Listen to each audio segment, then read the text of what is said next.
multiple times during that day. I was advised that I'm making it harder for myself. All I was doing was just protecting my rights that the state of Texas provided me. He was repeatedly told to give his name to San Antonio police, and he repeatedly refused, eventually ending up handcuffed and then in the back of an SAPD cruiser. A day after prosecutors rejected felony assault charges in the case of mistaken identity, Matthias Ometu gave his version of what happened. As our Dylan Collier explains, Ometu and his attorneys are incensed that the department and the chief are both still claiming that the officers acted appropriately.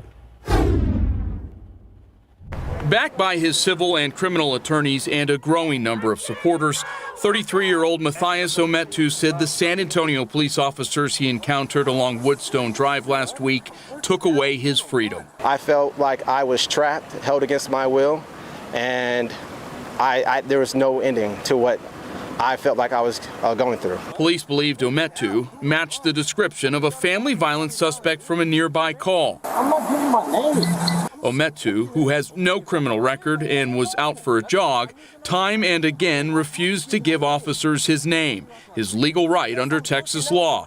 Ometu later forced into the back of a patrol vehicle.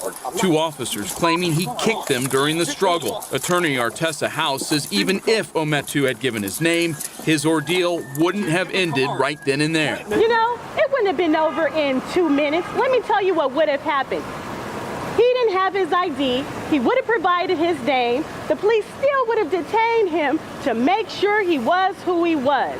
SAPD officials now confirm they were actually looking for this man, Darren Smith Jr., who as of this evening had still not been charged in connection to the family violence case. Chief William McManus wrote in a memo this week that after examining the case, he determined the officers acted appropriately. Today, Ometu's defense attorney called on McManus to retract his statement. That's a problem. That not only endorses this type of behavior, it blesses this type of behavior, and change needs to start from the top. SAPD officials today said they had nothing further to add and stand by the information and video that was released yesterday. Don't you see this badge? When you see this badge, you need to do whatever it is that we tell you to do. But that's not law, right? Those are not the rules. House says she has not decided the next step yet. It could be a civil rights lawsuit or a formal complaint with SAPD Internal Affairs. Reporting outside the Bexar County Courthouse, Dylan Collier, KSAT 12 News.